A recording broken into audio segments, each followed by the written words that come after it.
Olá, você está no canal Mundo Invisível e eu sou o Fernando Cassaniga.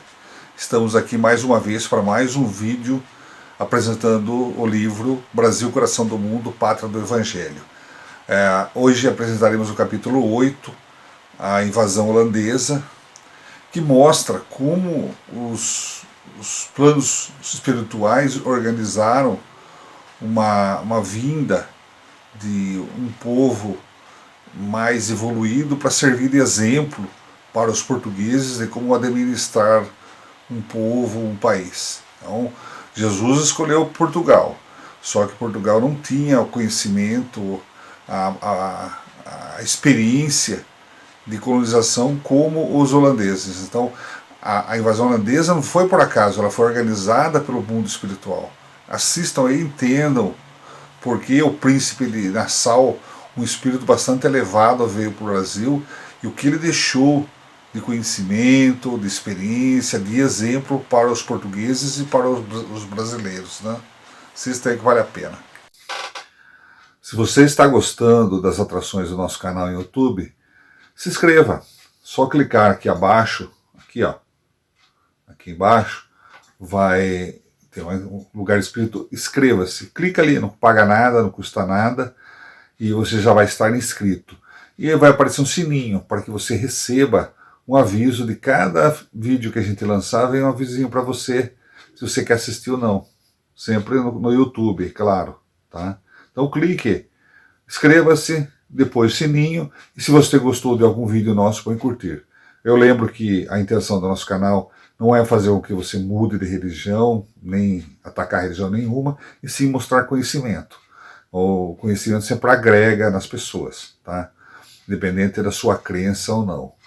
Agora, se houver alguma monetização, nosso canal é voluntário, nós estamos aqui para ganhar dinheiro, e qualquer monetização do canal será doada às instituições de caridade de Sorocaba, tá bom? Então, muito obrigado e espero que continue no nosso canal.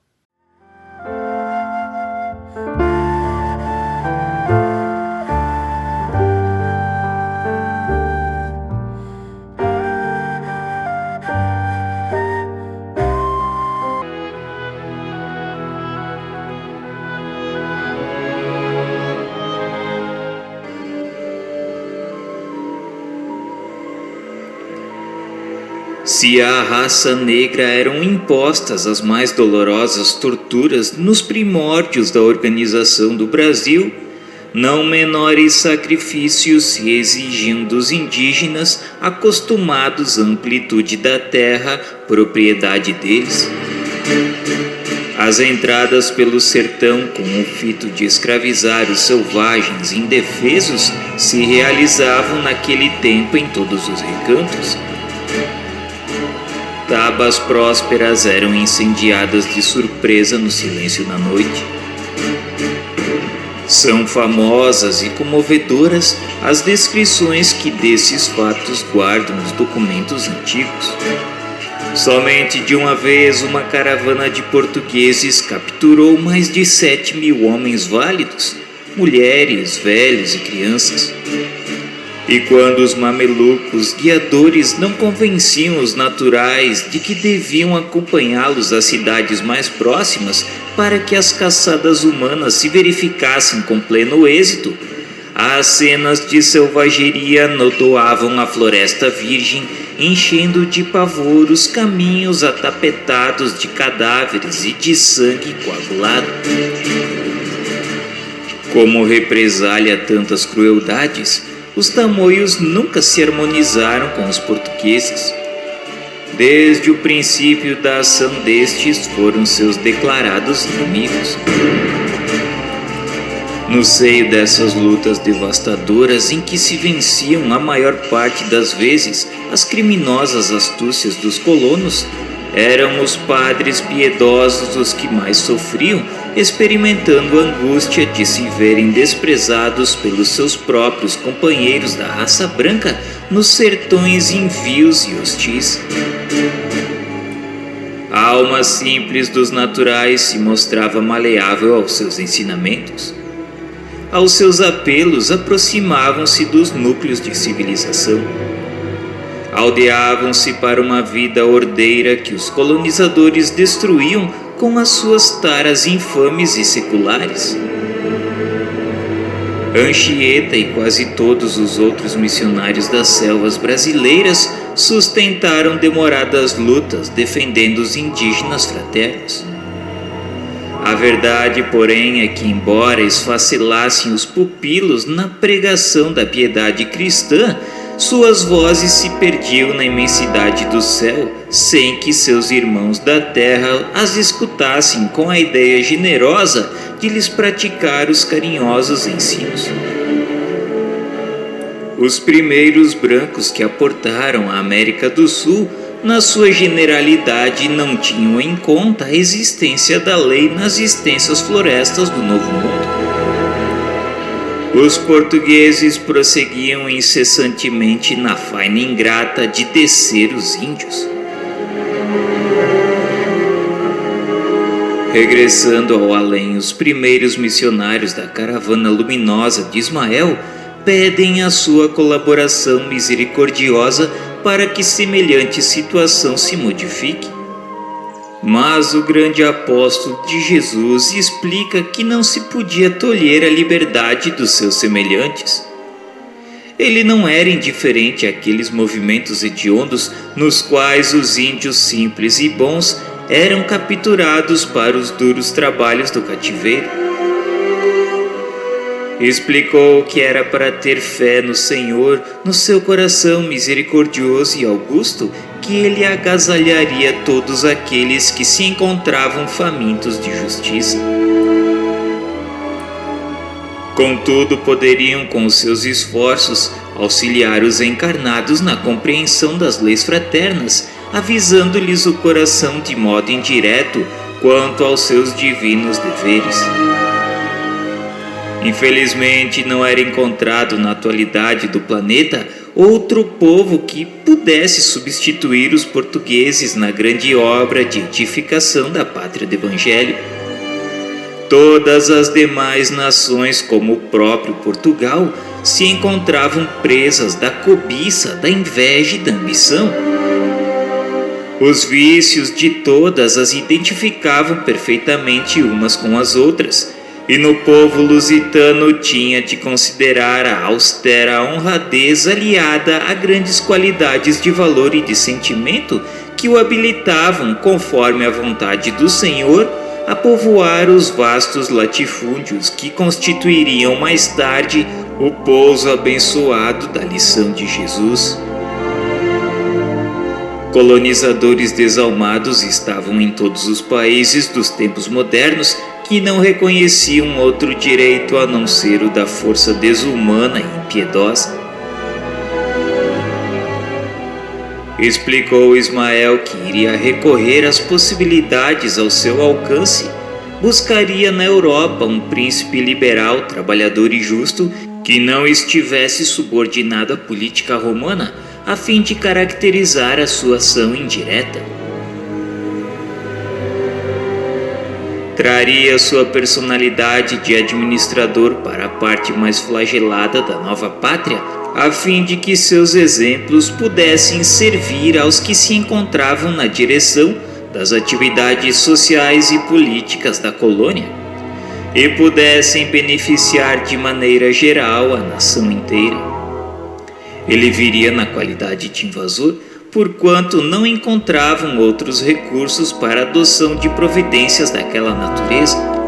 Mas sua permanência no Brasil seria curta e eventual, apenas durante os anos necessários a que suas lições pudessem ser prodigalizadas aos administradores da nova terra. Preliminarmente, porém, era importante considerar que os seus companheiros não seriam melhores que os portugueses no sentido da educação espiritual. Ismael, com sabedoria, falou ainda que aquela época era de profundo atraso de quase todos os indivíduos. E para expelir essas trevas da consciência do mundo, seria preciso sacrificar-se nas atmosferas próximas da Terra, trabalhando pela vitória do Senhor em todos os corações. Os fatos se verificaram consoante as afirmações do iluminado preposto de Jesus. Em 1624, a pretexto de sua guerra com a Espanha, os holandeses tomavam de assalto a Bahia sob o comando de Johan van Dort. Importa notar que as cenas dolorosas e lastimáveis decorrentes da invasão não foram organizadas pelas abnegadas falanges do mundo invisível. As causas profundas desses fatos residiam no estado evolutivo da época. Os morticínios nas praças incendiadas e destruídas se verificavam todos os dias entre inevitáveis atritos das raças chamadas a povoar aqueles recantos desconhecidos. Em 1637 entrava em Pernambuco o general holandês João Maurício, príncipe de Nassau. Inumeráveis benefícios e imensos frutos produziu a sua administração no norte do Brasil, que foi sempre a zona mais sacrificada do país. O Recife se ostenta diante da Europa como uma das mais belas cidades da América do Sul. Olinda é edificada. Uma assembleia de mecânicos, de pintores, de arquitetos e artistas acompanha o príncipe de Nassau, enchendo a sua cidade de singulares esplendores. Mas o espírito construtivo do administrador holandês não se cristaliza nas expressões materiais da sua cidade predileta. O amor e o respeito que vota a liberdade fazem-no venerado de todos os brasileiros e portugueses de Pernambuco, cujas terras naquela época desciam até a região do Paracatu, em Minas Gerais. Todos os escravos que procuram abrigo à sombra da sua bandeira de tolerância, ele os declara livres para sempre. E os índios encontram no seu coração o apoio de um nobre e leal amigo. Maurício de Nassau estabelece a liberdade religiosa e administra Pernambuco, inaugurando aí a primeira liberal democracia nas terras americanas, tais a justiça e a liberdade com que se ouve em seu governo. Os Albuquerques e outros elementos em evidência no norte muito aprenderam com ele para suas atividades do porvir. A realidade, todavia, é que a lição de Nassau fora preparada no plano invisível para que os colonizadores da terra brasileira recebessem um novo clarão no seu caminho rotineiro e obscuro. Em socorro da nossa afirmativa, podemos invocar o testemunho da própria história, porque terminado o tempo necessário à sua administração no Brasil, o grande príncipe holandês regressava à pátria por imposição dos espíritos avarentos que militavam nessa época da Companhia das Índias na política holandesa, sem que encontrassem substituto para sua obra na América. Apesar de suas frotas extraordinárias e poderosas, a Holanda retirou-se do Brasil sem a intervenção de Portugal, bastando para isso o concurso dos habitantes da colônia. Quando a questão ficou definitivamente resolvida na corte de Haia em 1661, os holandeses, embora sua soberania marítima perdurassem até então, em troca dos seus imensos trabalhos no norte do Brasil e dos milhões de florins ali abandonados, apenas receberam, a título de indenização, a importância de 5 milhões de cruzados.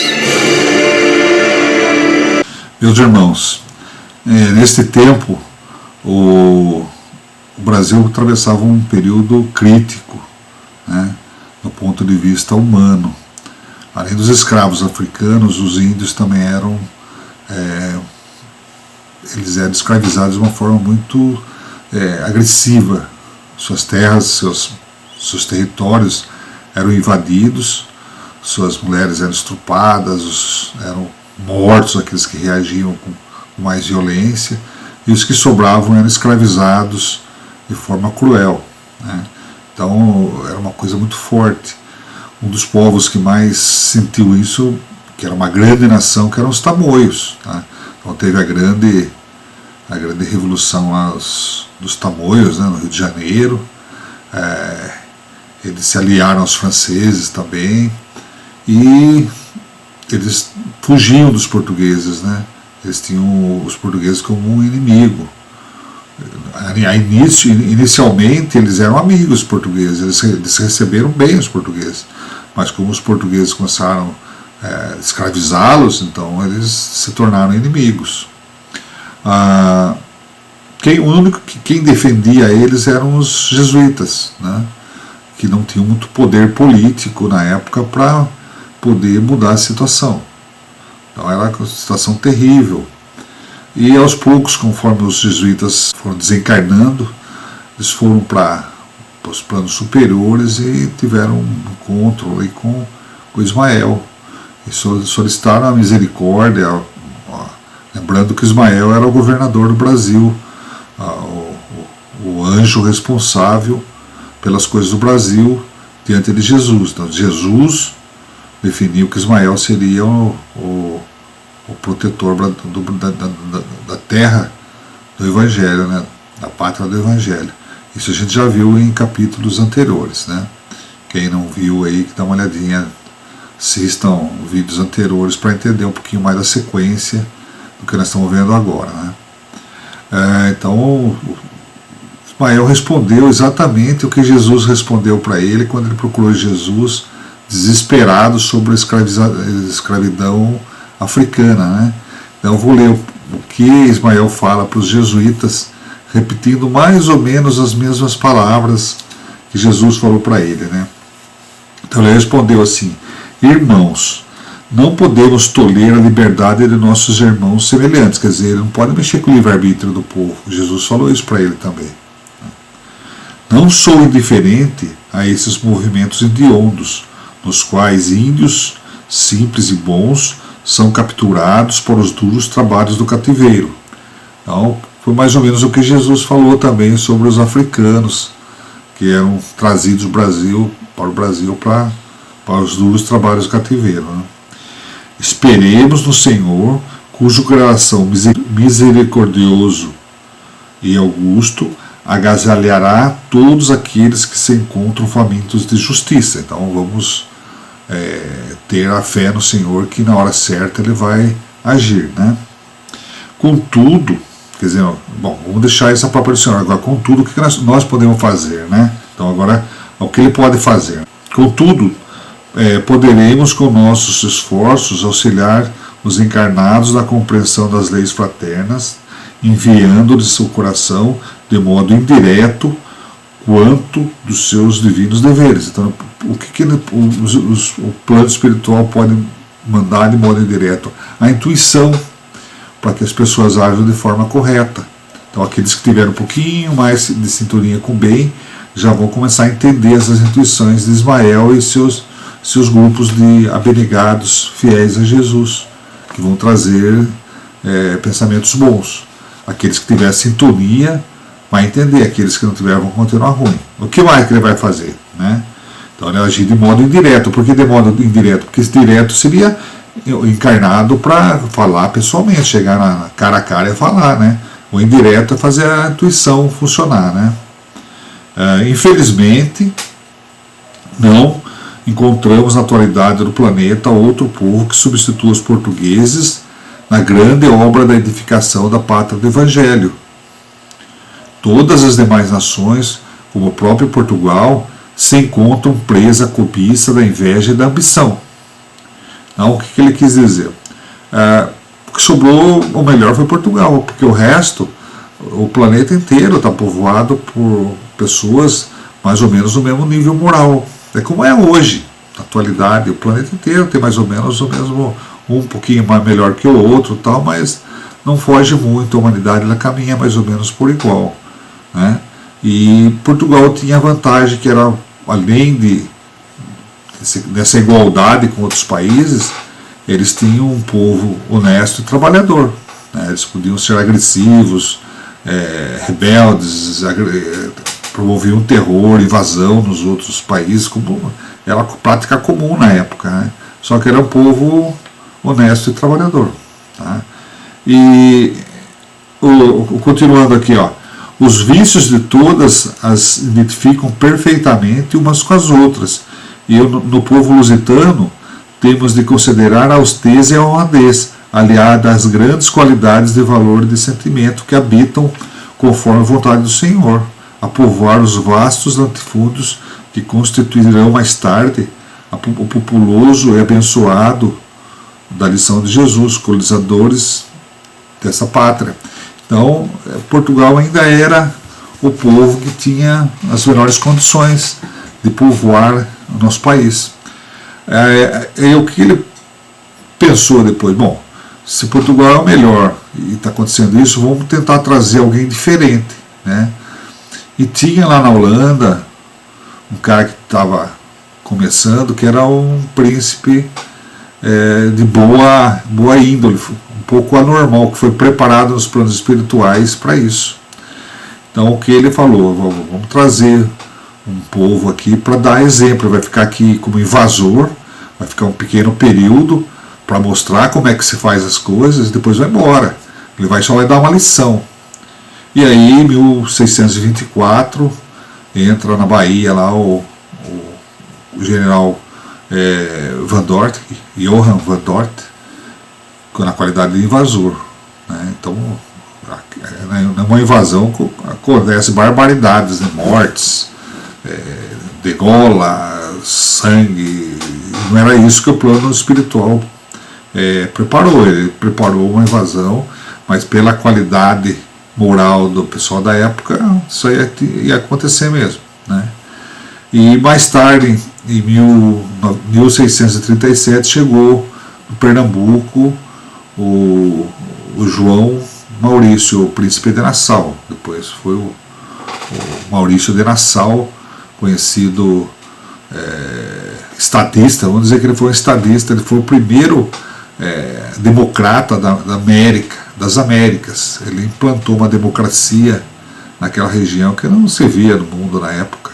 Ele serviu de exemplo, promoveu o desenvolvimento no Nordeste, através de Recife, Olinda. Escravos que vinham até ele eram todos libertados. Implantou uma democracia liberal, promoveu o desenvolvimento em todos os aspectos. Então ele foi um exemplo, né? Quando ele fez a parte dele, o mundo espiritual levou ele daqui, voltou para a Europa, né? E em 1661 os holandeses foram embora de vez, através do tratado lá de Haia e tal.